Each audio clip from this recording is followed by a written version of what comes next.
Okay, I got the energetic Dr. Mindy on the show again to talk about her favorite specialty topic, fasting variations. And we're going to go in a little deeper on fasting, low carb, keto for athletes, but specifically I want to go even deeper for the female athlete and then the aging female athlete as myself, as we reach to menopause, as I turned 50 last month. And it's just, woo, what do we need to do to change things up? So thanks for coming on. I know you're so busy doing all your lives every day and your podcasts and you're all over the place. Thank you. Yeah, no, thank you for having me. This is a conversation that needs to be had amongst women because there's some nuances we need to know about fasting. And if we don't pay attention to it, it can really take us down a really bad hormonal path. So I'm excited to be here. Yeah, I was telling my audience that I kind of stopped last half of what year is it? 2021 podcasting as much. Like I had to get clarity, step away. Like, what am I trying to accomplish here? And I realized there's this missing area that we're not talking about because everyone's keto, carnivore, fasting. It's like, wait, what about this whole category of the endurance athlete training for triathlons, Ironmans, running races, cycling long distance? And I feel like people are hearing all the information out there and incorporating it into their lifestyle. But I know myself, 8 years ago now, I was doing all this stuff and I created this metabolic chaos. And I feel like it's my purpose. I found out like, okay, that's my purpose. This is what happened to me is to, for a reason, help other people avoid going through this downhill spiral that's going to happen if they don't learn when to break a fast, when to add some carbs. Not all carbs are evil, and vary their fasting, vary their keto and plans. So let's kind of give a little update of what you've been working on so hard. You're, getting all these people around the world to fast. You've created such a huge impact. 2021, we're posting this, it'll be 2022. What's going on? Yeah. It's funny. I was thinking as you were talking that how I became so passionate about fasting for women was the same reason, because I had my own journey with it. And the short version of a very long story is that at about 45, I really found fasting. I'm 52 years old now, and I loved it so much. I felt like my energy, mental clarity, everything was just at its best, that of course, as athletes, we want to do more of it, right? Yeah. It's like, if a little bit's good, a lot would be a lot exactly better. So I just started fasting a ton. And then I started noticing everything from my changes in my hair. My hair was falling out. It got really flat. My cycles were really off. Now for a 45-year-old woman, that would be, you would think that would be normal, but I'll kind of explain how once I course corrected it actually came back. And anxiety, I think that was the biggest one. And it was body anxiety. It was like, I couldn't sit on the couch and just relax. So what I did is I ran a hormone test on myself and found that at 45 years old, my hormones were lower than a postmenopausal woman. And I was like, this is not right. So this is how I discovered that women need to fast differently. And I think this is the start of the conversation, is that when a woman, and this is the most basic way I can explain it, when a woman goes to fast, she has to think about her hormones, whether she's postmenopausal, whether she is in the middle of perimenopause, or she's 20 or 30. So for fasting alone, we have to think about that. But then if you put on an endurance athlete, you put on an over exerciser, which is a little bit what, especially as we get older, we have to modify our exercise, as you've discovered. Now we've got ourselves a real hormonal mess. And I think that's the nuance that women need to know. Yeah, I think I always say, I've learned from my own experience, more is not better and less is more, that we need to pay attention to that and when to, stop, as we said, a fast, and when we should eat before a workout, when we shouldn't. And I think it's really, people have to learn how to pay attention to those red flags. Cause I think for me, I had them going on for years. It was like, push through it. We're tough. We're overachievers, driven, ambitious females that we're not going to let anything stop us and be, a wimp or, break something that was like, I can do this. And I think it's realizing, when is that okay to let go? Right. And less is more philosophy. Yeah. Yeah. And I think that's a really good point. And I would just say, like, when you have that push on through mentality as a female athlete, it serves you so well in so many ways. And there are some ways it doesn't serve you at all. In fact, it harms you. Yeah. And I think that's the thing to understand when it comes to fasting, is that we need to have a rhythm to it. It shouldn't be more is better. That is definitely for a woman, not the scenario. And if we understand our hormones, then we can know when to fast and go into a big fast and when we need to not fast. So I think that's the overarching idea I want women to know, is we've got to do it different. And the athletic woman needs to know, push on through is not the mentality you have when it comes to fasting. It doesn't serve you here. Well, I just got my full thyroid panel done a few months ago. And I was talking to Dr. Amy, the thyroid fixer, we're going over it. It's like, all right, how many other women are doing this fasting and not eating till later on and pushing their fast too long with their exercise routine, causing their thyroid panel, as well as like looking at their Dutch test, to just go downhill and not even know it. You don't really correlate all these odd symptoms that, like, oh, that's, to be eating gluten and wheat and causing gut dysfunction, all these other little things that kind of add up into our metabolic chaos. But with the thyroid, I just want to point out that, because this is a big fasting myth, which is that fasting is calorie restriction. It is not calorie restriction. It is time restricted eating. So when we look at the thyroid and fasting, all the studies done on the damaging effect of fasting to the thyroid were on calorie restriction diets. And this might be something helpful for your audience to realize, is that when you're fasting, all you're doing is compressing your eating window. And then when you eat, you gotta eat. And it's not a time to restrict. Yeah. And I think that's what a lot of type A athletes are doing. They're exercising a lot during that fast. I saw some gal, and I have to message her privately. She was, really excited she could do a 48-hour fast and do 2 CrossFit workouts in that. She's like, I'm going to do this all the time. Like, no, don't do it. Yeah. And then other people's, just kind of like, oh, I can go fast as long and not have anything and, do all these different workouts. But I think it is that combination of exercising during the fast. And then, as you're saying, we're eating and not eating enough calories, because there's still kind of that diet mentality, trying to be fat burners and lose weight. And a good place to start on that conversation is to just realize, this is how I recommend female athletes do a typical fast, is you pick your fasting window and you pick it ahead of time. So I do this every morning. I just ask myself, when am I going to break my fast? And what am I trying to achieve? So if I'm going longer, maybe I want more autophagy, where I'm like, oh, I overdid it. And I need to like detox myself a bit and just kind of clean some cells out. Then I'll go 17 hours or more. If I want more gut repair, I'll go 24 hours or more. But if I'm like, I don't know what I want, I just want some ketones, I might go like 13 to 15 hours. So I decide ahead of time what I want to do. And then when I decide to break a fast, what a female athlete should be breaking her fast with almost every single time is protein.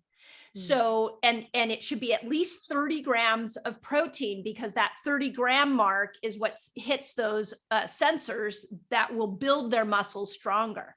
So you can use fasting to your fitness advantage if you do it that way. And then, like, literally when I break it, and the hardest part is sometimes you're not hungry. Yeah. So you got to like really eat a couple of, we do sausages, eggs, like just really dive into the protein. And then if you do this, where let's say you fast for 15 hours, you're stimulating or about, let's say anywhere from 15 to 17. you're stimulating autophagy, you're cleaning cells out, you're making your body more effective on a cellular level. Then work out in the fasted state, and then immediately following power up on protein. Mm-hmm. Okay, now we're actually using a lot of cellular healing responses that will work to your advantage. When you power up on protein, you stimulate mTOR, and mTOR builds the muscle back up. So you got to think about it for the female athlete. We've got to hack it a little more specifically. Mm-hmm. And how would that be different for men then? For male athletes, do you find that men similar? could do the same thing. Men could do that same routine. I think for women, after 40, we have to fight for muscle. Yeah. And so you really need to, and especially if you're talking with endurance athletes that might be breaking muscle down. Now the CrossFit woman isn't going to need to know that as much, but if you're a triathlete or a marathon runner, you're going to have to think about that a little bit more. But I just think for women, we have to fight for more muscle. So we have to be even more intentional about how we break our fasts. Because Dr. Gabrielle Leon's protocol is 1 gram of protein per body weight pound. So if you want to weigh 130 pounds, you want to eat 130 grams of protein throughout the day, but then, you can't take that in all at once. You want to break it up throughout the day. So having it in liquid form is bone broth or aminos and water or capsules, and then have, 1 or 2 meals with more protein base. Is that what you kind of find? Yeah, exactly. It's the research shows that it's best in 30-gram chunks every 2 to 3 hours. So I would agree with her on that. And I actually think it's a shorter fast. To me, a shorter fast is 15 to 17 hours. Anything over 17 starts to become a little longer fast. Mm-hmm. So I think if you pair it with a shorter fast, you're actually hacking into making your muscles ridiculously strong. Mm-hmm. So it's a good balance of 2 principles. So the type of exercise, I've been trying to pull up research, and it's always hard with females to get good at research on fasting and exercise, but I find that it's the fasted exercise in the morning to do before you break your fast would be low heart rate type of easy exercise that you're not driving your heart rate up. That's fat burning. So we call it maffetone, max aerobic function heart rates, 180 minus your age, something around there, that fat burning state. If it's walking, a lot of people I find as they're getting more fit, walking doesn't get their heart rate up enough if they're trying to get exercise, but just, riding a bike, spin bike, or doing cardio machines, or getting ideally outside. But do you find what are you able to do in a hormone healthy state when you're doing fasted exercise? Do you have I know you have some ideas. Yeah, let me give you some basic ideas, and then maybe what we should do is go around the woman's cycle so we can talk about the different hormones, because it really depends on what time of your cycle you're doing it. So the first thing I would say is strength training is really good in a fasted state. And here's why. So let's go back to maybe, a decade ago, before you knew all these principles, you were eating a lot of carbs, especially the female athlete was probably carb loading as her pre-workout routine. Your body had over all those years had to store that extra sugar somewhere. So it stores it it'll start by storing it in your liver, then it'll store it as fat, and then it stores it in your muscles. Now, every time you work out, you're releasing that storage from your muscle. And the harder the workout, the more release of this glucose, which is great. The way I look at that process is when you are doing a hard workout and you're wiping this, it's like wiping the slate clean. You're like, okay, I'm emptying glycogen stores out. So now I worked out in a fasted state. Now I need to put some glycogen, get more glycogen stores back in, because you're going to need it for the next day.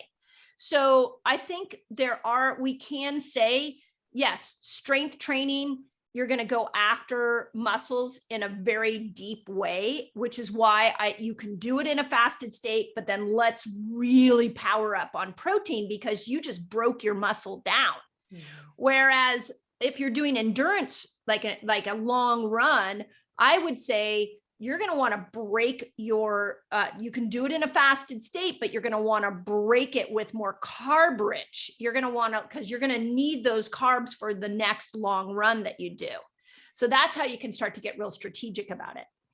So if you're doing a speed run, like we did this morning, we did high heart rate, low heart rate. So you're going to deplete that muscle glycogen more so than a running at, say, your fat burning heart rate range. So you might need to add a little bit more carbs in your meal afterwards. That's right. That's right. Whereas if it was your pure weightlifting, or I like the TRX and do a lot of that work, then, and you're really working those muscles, then you would break it with protein only. So think about what you're going to replenish when you go back after something like that. Because this is where fasting really doesn't work well for women, is that if you are fasting and really working out hard and there's no replenishment of what those muscles need, over time, you could start to conk a little bit.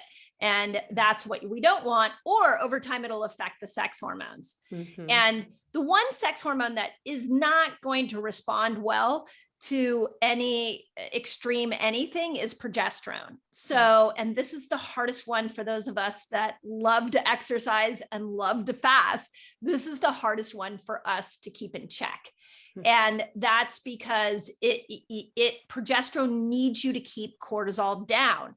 So remember that exercise spikes cortisol and fasting spikes cortisol. So if in the front half of your cycle, when your body's building estrogen, that's not going to be as much of a problem. But in the back half of your cycle, especially the week before your cycle, if you have those two spikes of cortisol going up at the same time, that is going to throw your whole hormonal cycle off. Wow. Yeah. And that's when you want to eat certain days of the month of progesterone. You had a good list of what foods to have when your progesterone is higher in those days, and how to work with your hormones to match your nutrition with your hormones, keep them balanced. Yeah. So a way to approach the week before your cycle would be, okay, a little shorter fast. If you're listening to this and you're like, but I love to fast and I love to work out and I feel so good, then just start by the week before your cycle, keep the fast shorter. So 13 hours would be the top I would go. Then when you break your fast, break it with progesterone building foods. So this would be your squashes, potatoes, beans, citrus fruit, tropical fruits, even some grass-fed meats can be thrown in there, but it's not keto. I just want to point this out. That is not, in fact, the week on, just for every woman, the week before our cycle, we are not meant to go keto. What your body actually naturally raises its glucose during that time, and so that it needs more blood sugar so that it can make progesterone. This is where it will kill every single female athlete that is fasting too much and exercising at that time. They'll start spotting, they'll lose their period. You see hair changes, all of that. So that's really the week you got to be super focused on giving progesterone what she needs. And then days that ovulation, do you change nutrition intake then? Yeah. So ovulation's interesting especially if we're talking the female athlete, which is super fun, because there's so many ways we can take all these great tools and like mix and match them. So ovulation is day 10 to day 15-ish. And this is when estrogen's at its highest and testosterone's at its highest. So this is actually a really good 5-day window to power up on your heavier weights, because you have testosterone surging through you. So use it and power up all of that great, use it to help you build muscle. But the thing about estrogen and testosterone is that they respond in that ovulation when they're high, they are going to respond best to a lot of leafy green vegetables, things that will help you break those hormones down and move them through your body, get them out of your the toxic estrogen, get it out of you. So lots of salads, lots of variation of vegetables. This is where I throw in, we call it the plant diversity score. How many different vegetables can you get in a day? Can you get 20 to 30 different types of vegetables in during that ovulation window? Now you're using estrogen and testosterone and really maximizing them. And then you're working out in more strength training, maximizing what you already have been given. And you see how you can start to just like alter your patterns of eating, fasting, and working out when you time it all to your cycle. And it's pretty damn cool. Yeah. I mean, I think so many people out there, they're into keto. They don't understand as an athlete and the female athlete, it's okay to add carbs sometimes. There's specific times of the month for female athletes to not feel guilty like they're cheating, but you're actually benefiting your body. You're building those hormones versus breaking your body down, creating that metabolic chaos that you have to go, okay, that's what I need to eat. And this is what my body's asking for. Listen to it. Versus I think so many people think, oh, I got to stay 50 grams of carbs because that's what everyone says. And I need to just, stay there or be strict carnivore or whatever they're into, but not realize that it's okay some days of the month to change it up and vary what you're doing and everything. Yeah. Yeah. And so let's do this. Look, why don't we just go through the cycle so people have a good foundation? And then I know the perimenopausal women and the postmenopausal women are like, what about me? Yeah. So we could, because I get this all the time. So day 1 to day 10, your body's making estrogen. This is where you can go keto, you can fast as much as you want, and you actually will be best doing a lot of cardio during those first 10 days.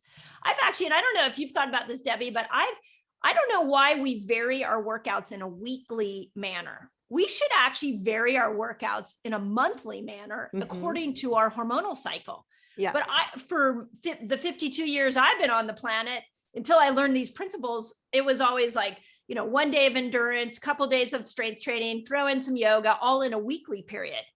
But we should actually do it in a monthly period. Yeah, we do. So day 1 to 10 is estrogen, more cardio, more keto, more fasting. Those 3 will go together really well. Day 11 to 15, you're now in your ovulation window. This is where you want to do more strength training because you have testosterone. So use testosterone to your muscular advantage. So, and you want to keep your fast a little shorter, closer to 15 hours. And then you want to really go in hard with the vegetables, like we talked about. You want to support your gut. You can even during that time focus in on the polyphenol, probiotic, prebiotic foods that will really create great gut health. This is also the time if you are, if you're focused on alcohol or no alcohol, anything that's going to be stressful on the liver during that time. The liver breaks down estrogen, breaks down testosterone. I would avoid alcohol during this time. And any medications if you can.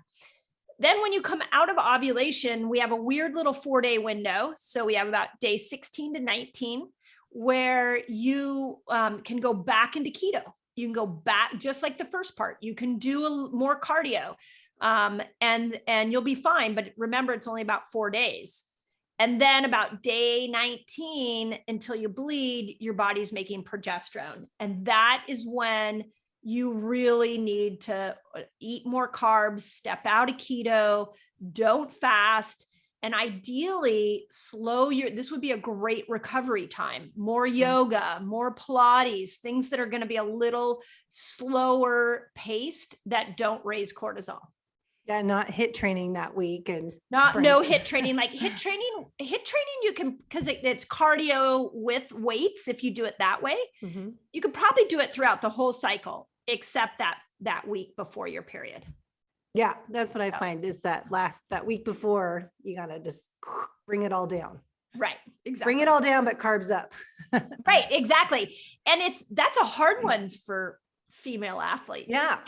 Well, I think everyone gets in their routine and they're following a program because they're, again, usually type A, organized, follow everything to a T and not listen to other things that they might go, okay, it's okay to take that week off. But a lot of times when I'm coaching athletes and I'm writing out their programs, I have a deload week.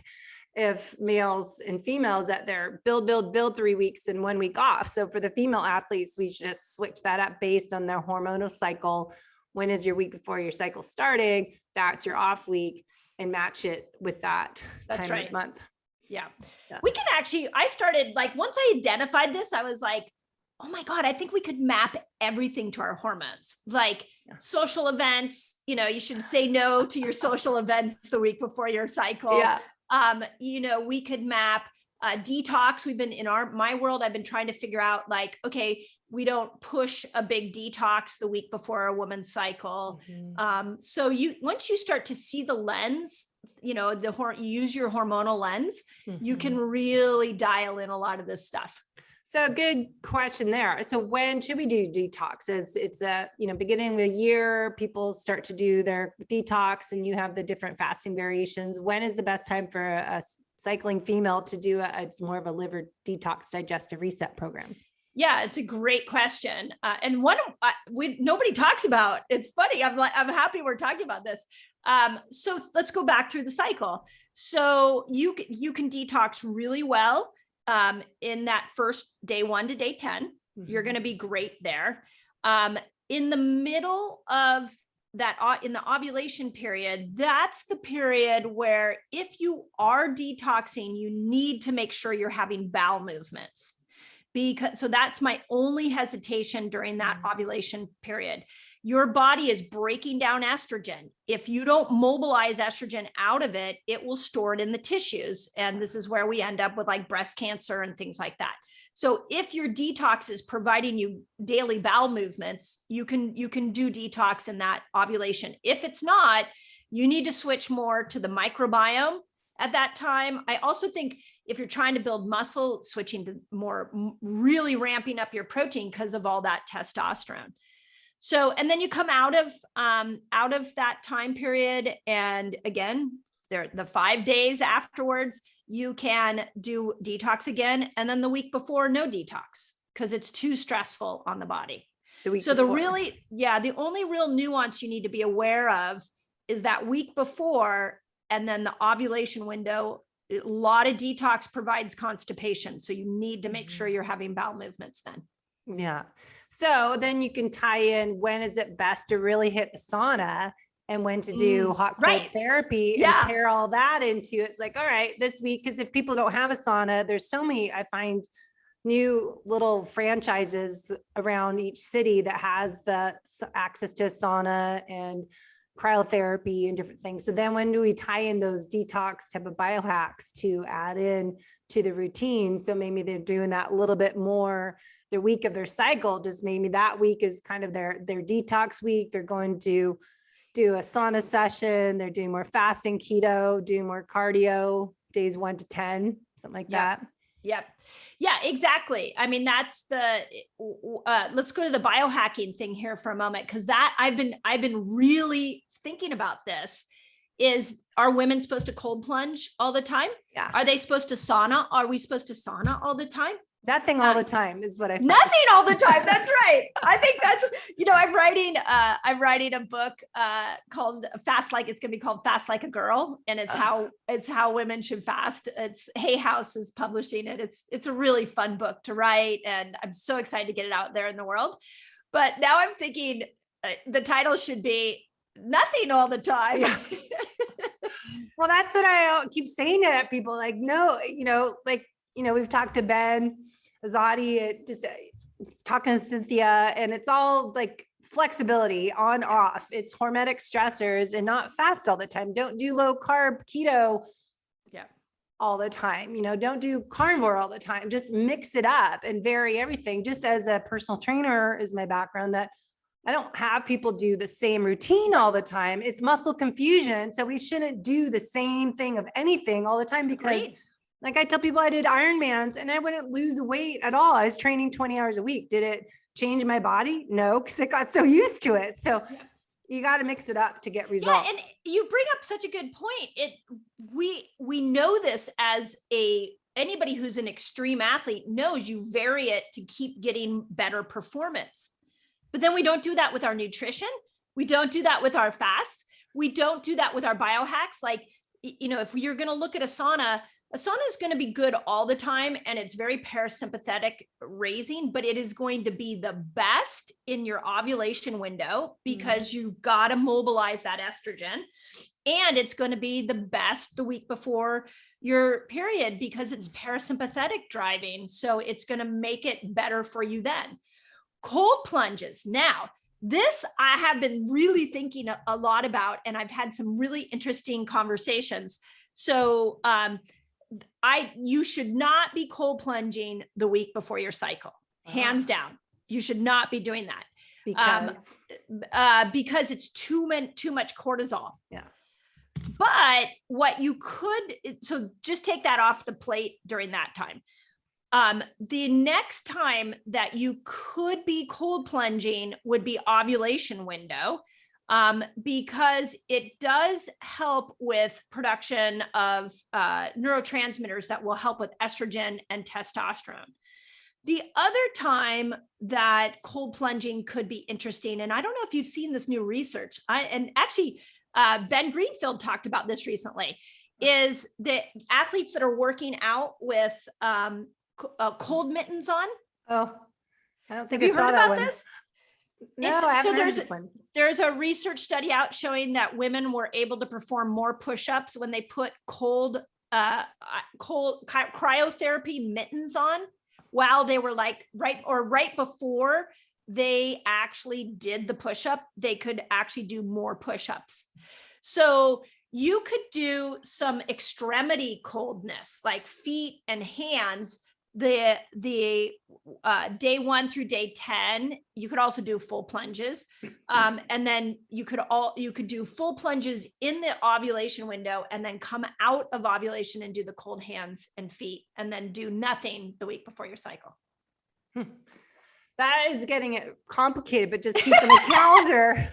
But yeah, to put everything out there. I know, Dr. Stacey Sims is totally opposite of everything we talk about, but they do have that Wild AI app. I know last time I talked to you, they were working on it. And so they have a Wild AI app for matching your fasting and exercise, or not fasting because they don't like fasting, but exercising based on your cycle, how to change your exercise with your menstrual cycle. But it'd be cool to be able to track how I use Training Peaks with athletes. I think we talked about this last year, that having it, if you could have the cycle on there on Training Peaks and then when to do all this and kind of actually I could save it as a program because then you can have it going every month. Once days of the week, if it changes, you have to alter it. But yeah, I think so. There's a couple, if you don't have the app or this is a new concept, here's a couple ways to look at it. For starters, if you have an Oura Ring or a Whoop, watch what your recovery is, watch your heart rate variability, watch your sleep as you move throughout your 30-day cycle. And then when you do an activity, then look to see if the next day, how it affected heart rate variability and sleep.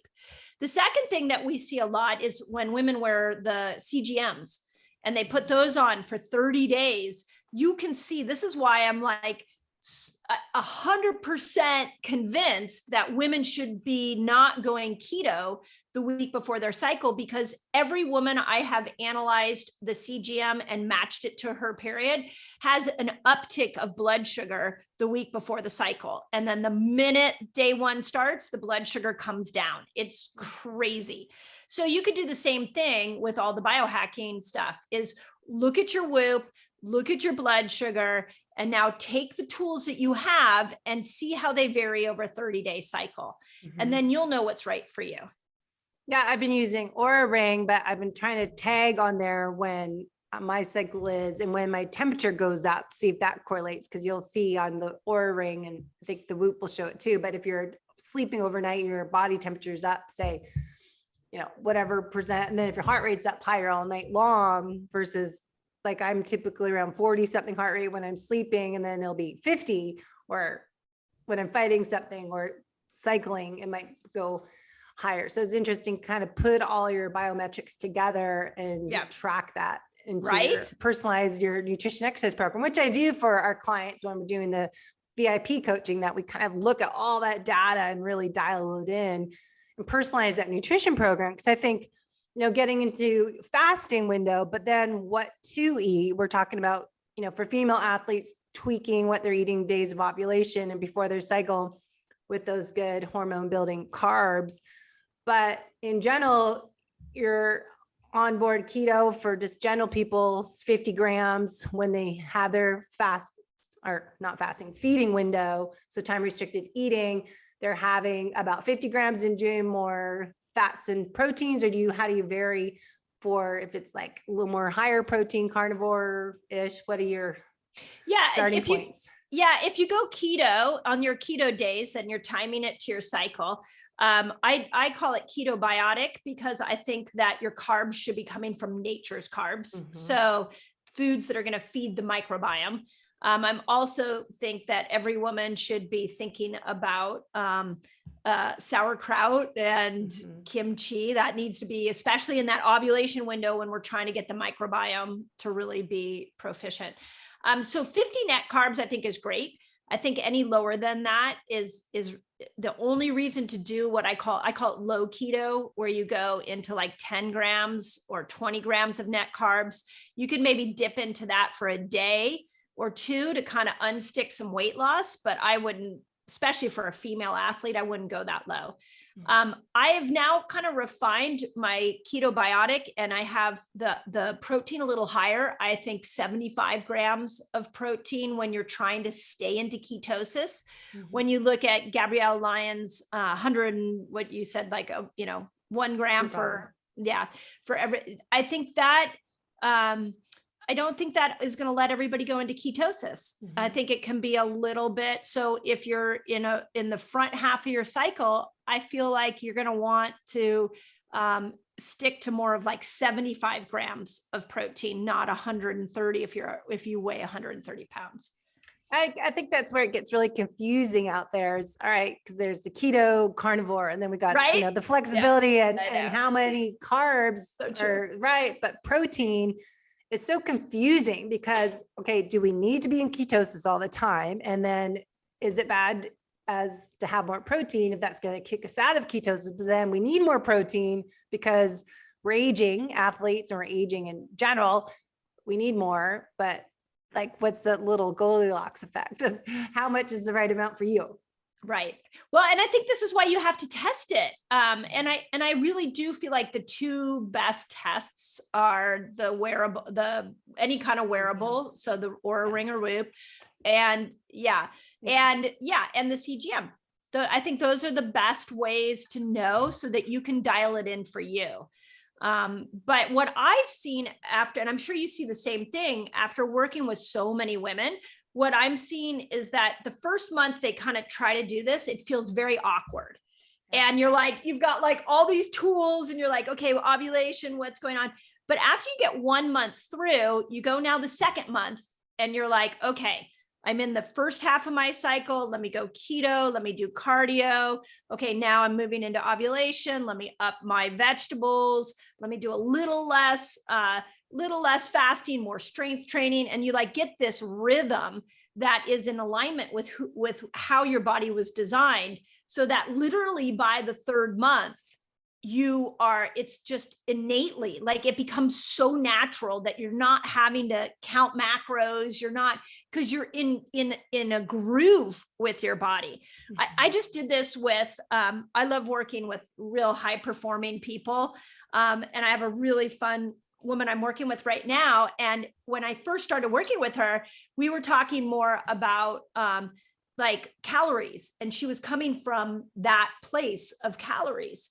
And so then what we ended up doing is the first month I taught her everything we're talking about, and it was clunky. It was kind of like, what am I doing? How now we're like getting close to the end of the second month, and there's like a momentum that happens. Mm-hmm. So just, I feel like that's something we really need to take into consideration, that as women, as we play with these tools, it just is going to feel a little weird in the beginning. But once you dial it in, you're so in alignment with your hormonal needs that it becomes very intuitive. Yeah, intuitive eating, intuitive fueling, I think is important for athletes after a while, go through that process, try it out. And then as we get going into that routine, we create that intuitive fueling and intuitive training. I call it, that we kind of feel it and know what to do without having to look at the calendar maybe and look at what time of day it is, when we should break our fast and what we should eat, but listening to our body, what does my body want today? And looking at it that way. But the macros, do you have people starting out count their macros? I know counting calories and all that, just to get kind of an idea. Yeah. So when it comes to ketosis, here's the way I look at it, is the first step is you want to remove all the man-made carbs. So, remove all of the breads, the cakes, the pastas, and stick with nature's carbs. So to me, that's the first step of keto. So you're pretty much eating meat and nature's carbs. Now that might be fruit, that might be potatoes, but let's just take the refined stuff out. Then once you've got a rhythm there, then now you're ready to start to count macros. And the macro counting is kind of this temporary phase. And I what I'm noticing in my community is the advanced people, they stop counting macros. They've got the rhythm, they know what's going on. The beginners, the macros are too rigid sometimes. Now your audience might be different because you've got a lot of athletes that are already using these principles, but it's really hard in the beginning. It's the in between, in that middle phase, where the macros are powerful. So, but once you get a rhythm with all this, most people aren't counting macros. Yeah, I just have flashbacks when I start counting calories or macros from when I was dieting too much in high school. Right. I know. I can't go there. That was bad memories of doing the soup diet and this diet, and the counting calories is like crazy. We do every other month in my resetter community, we do what we call a reset. And I take people through a 15-day experience of varying all this stuff. And so one of the things that we do is we count macros, and my staff is like, oh God, really? We're going to I don't want to lead these people through macro counting. Well, I finally, this January, I'm rolling out a reset that is no macros, and everybody, including my staff, the women in my group, where they were like, thank you. But I think for the person who these concepts are new for, we've got to count macros so we can see where we're at.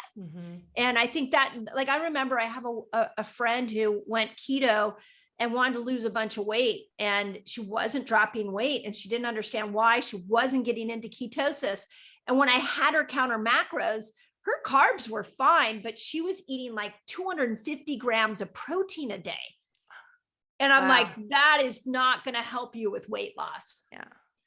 So that's that fine line of testing on yourself to find out how much protein is too much, kicking you out of ketosis. If you're trying to do ketosis, nutritional ketosis, to burn more fat and lose weight. That's right. Okay.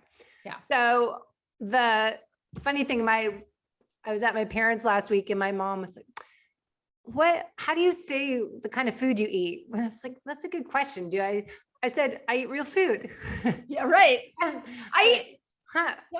What? That's good. And I thought about it overnight, because my sister's stepdaughter's being vegan right now. And so it's like, well, Iris is vegan. What are you?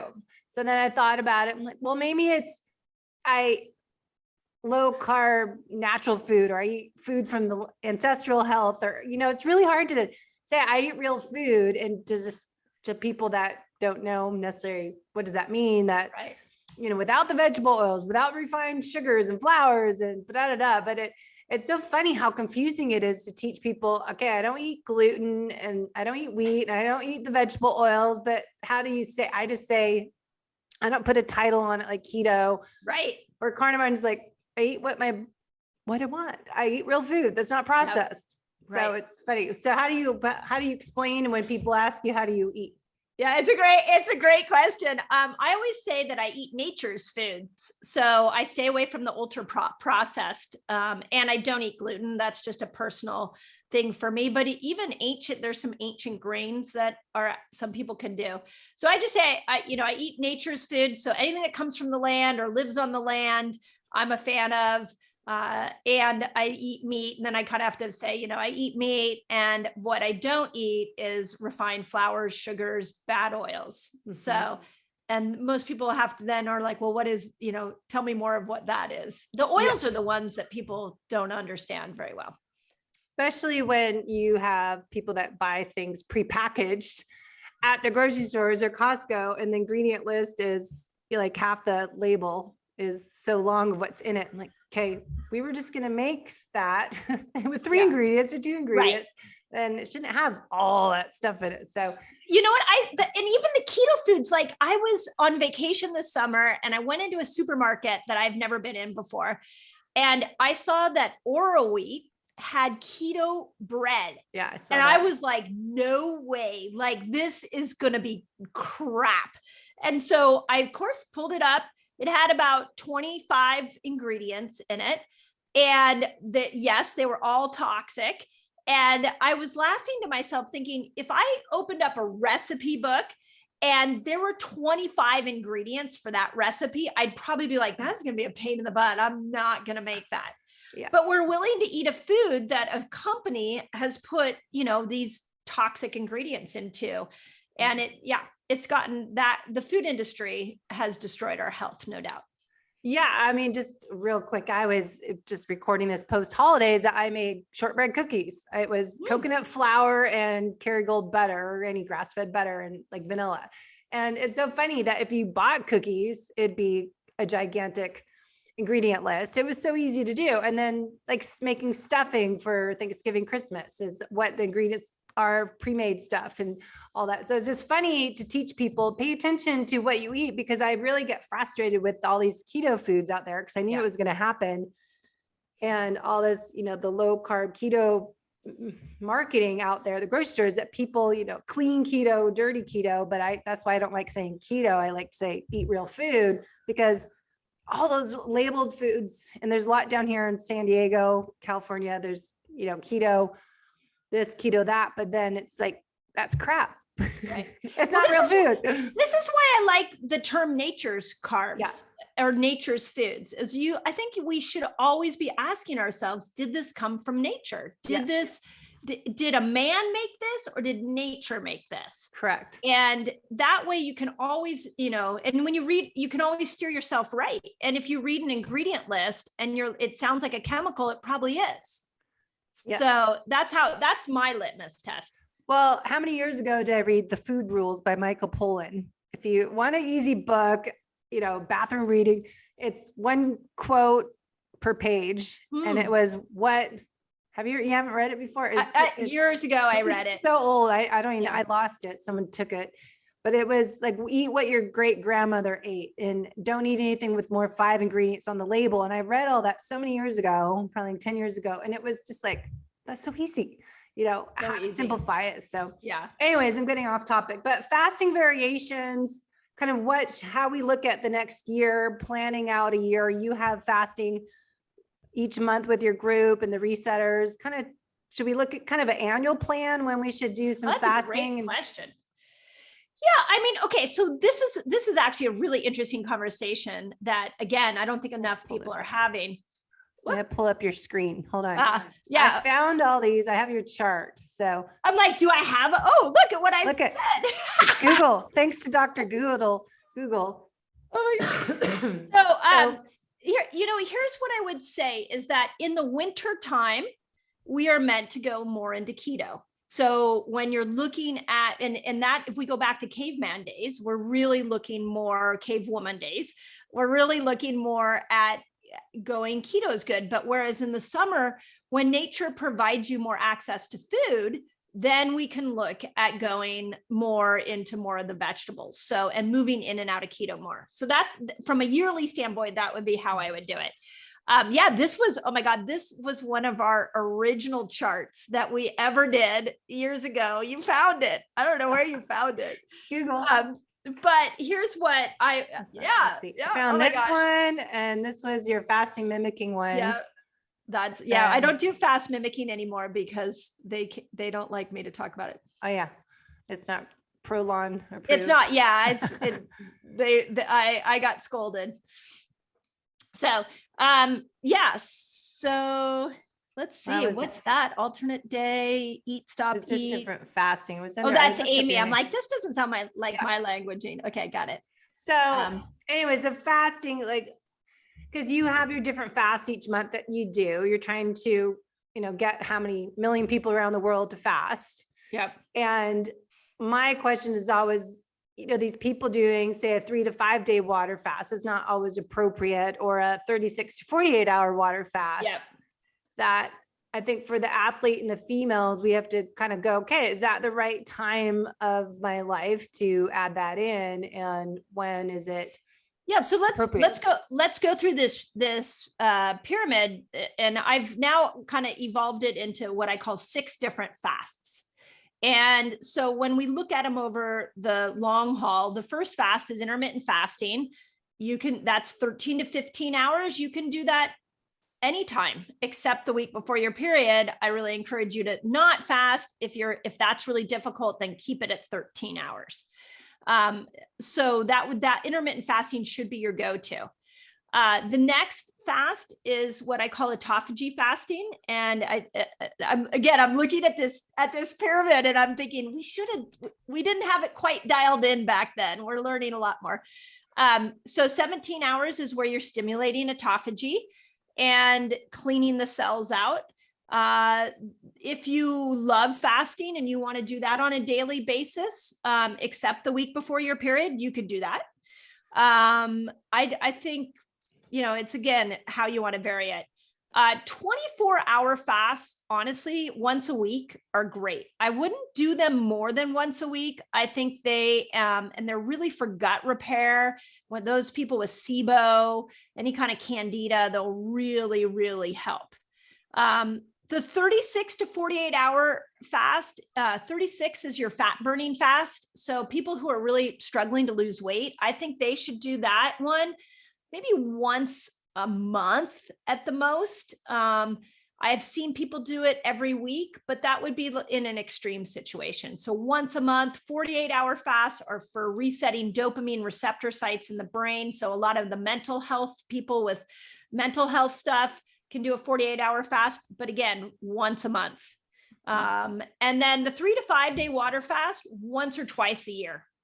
It shouldn't be done more than that. I have coached people who have had really bad, like cancer symptoms, things like that. I've coached them through all of that, through like really regular 3-day water fasts, using Walter Longo's procedures in the sense of watching white blood cell count. And it's pretty profound. And we've done it. This one guy in particular, he had leukemia, and we literally did a 3-day water fast every week for a year. He did Sunday night through Wednesday night. And I kid you not, by the end of the year, his leukemia numbers were all improved. It was crazy, but that's an extreme situation. Huh. That is crazy. I think for then you kind of apply that to the lean athlete, when they should not be doing all this, but they should do a cell autophagy occasionally, but not do exercise with it, like a 24-hour fast once a week on their rest days, kind of a mobility yoga type of day, walking.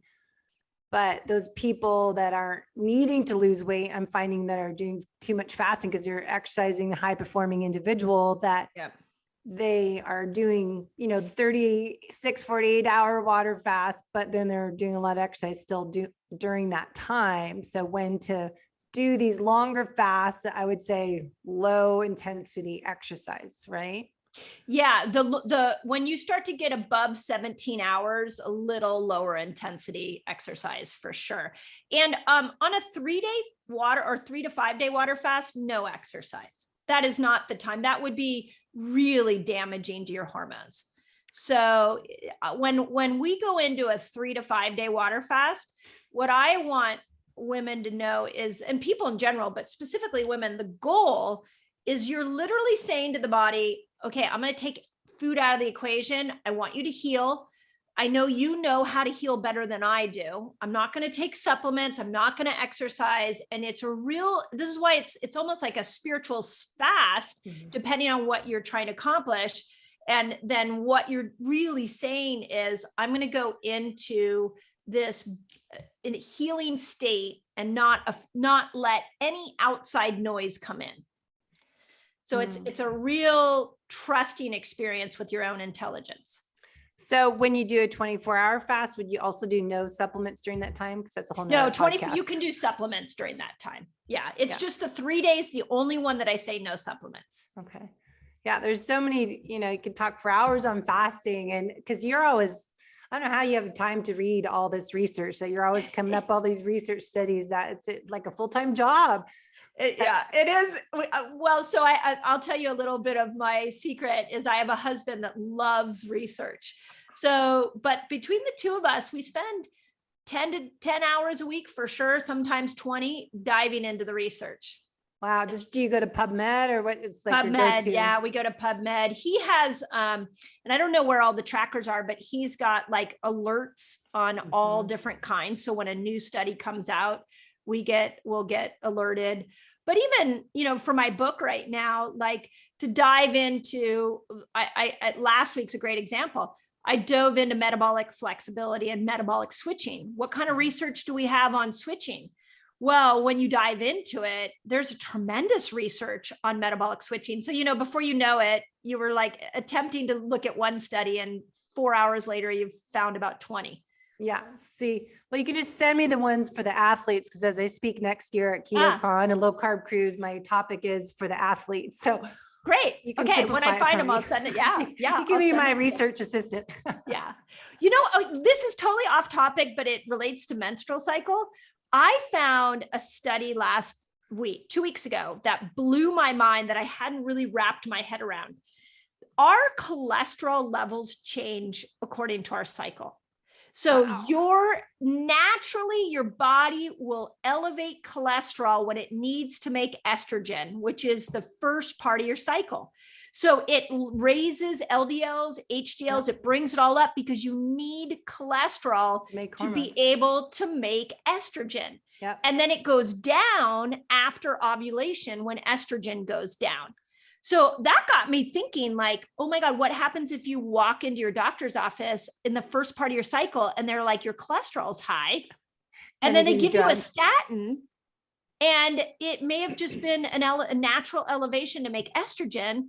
And then what I tried to figure out was what happens if you take a statin to your estrogen levels. And I haven't found that yet. Wow. See, that's why I can't research. There's so many rabbit holes to go down. Right. That's exactly how it works. I actually have work to do for clients and get paid for what I do, but researching, you could do that for hours. So I know it's like rabbit hole in that, but that's interesting because that totally makes sense, because cholesterol is precursor to your sex hormones. And that's why I was explaining to people that freak out about high cholesterol and they think, lower is better on cholesterol. And I always have my little suggestion in there, not to think less is better on your cholesterol front, but then you have to decide when you're going to the doctor, what time of your cycle is a doctor's appointment for females. Right. That's right. Add that to your monthly planner. Yeah. When I can do this. What I did do with that piece of information that's really applicable, and I put this in the book. We haven't even really talked about it on a public platform. So here you go. You're getting first info. Is I think this is where seed cycling and seed oils can work. So if you go in with flax oil and help to bring in some healthy oils that might lead to more HDL cholesterol, the good cholesterol, you're going to actually support that estrogen production in that first half of your cycle. So I don't know if you're familiar with Andreas seed oils, but we love his products. And I'm asking him if we can come up with a female bundle that would time his oils according to our cycle. Wow, you literally can start mapping everything to it. Yeah, you're gonna have a mapping book. Yeah, right. Your next book will be the mapping your life out. That's a great idea. Okay. I have my new planner for next year. That's like plan your year. So then you have to kind of make a book like that, a planner for this little old-fashioned spiral notebook, plan it out. Yeah. Right. So, Okay. I'll work on awesome. that. Well, we're out of time already, but what links we want to share in the notes you can send to me, and anything, any programs and whatnot. You've got your big Yeah, group. I don't know when this is going to come out, but I'll tell you a passion project that I'm really excited about is we're launching the first ever International Fasting Day on January 24th. So we're trying to get the world to fast. That's and the exciting research on that is if you take somebody who eats a really crappy diet and you just have them eat it in an 8 to 10 hour eating window, they actually don't get the metabolic damage that the diet normally creates. You become immune from that. So I think it's going to be easier for the world to compress their eating window than to change their food. So that's International Fasting Day. Awesome. Yeah, we're doing a reset. We're doing January. We'll do a reset. So you can find that on my webpage. And you can find everything on my webpage. My true passion is my YouTube channel. That's where all the science goes. So you can find me there. If you want to see what I eat and break my fast with, you can follow me on Instagram. We kind of dribble out different stuff on different places. Yeah, you have lots of good content, that's for sure. You can just, Thank you. You guys have a lot of good information. So thanks for doing what you're doing and keeping up. You're always filled with energy and never stopping. So, keep going and sharing that information out there with the world to make an impact. Yeah, thank you, Debbie. You do the same. We need more voices amplifying this. Yeah, teamwork. Yep, agreed. Good deal. Thank you.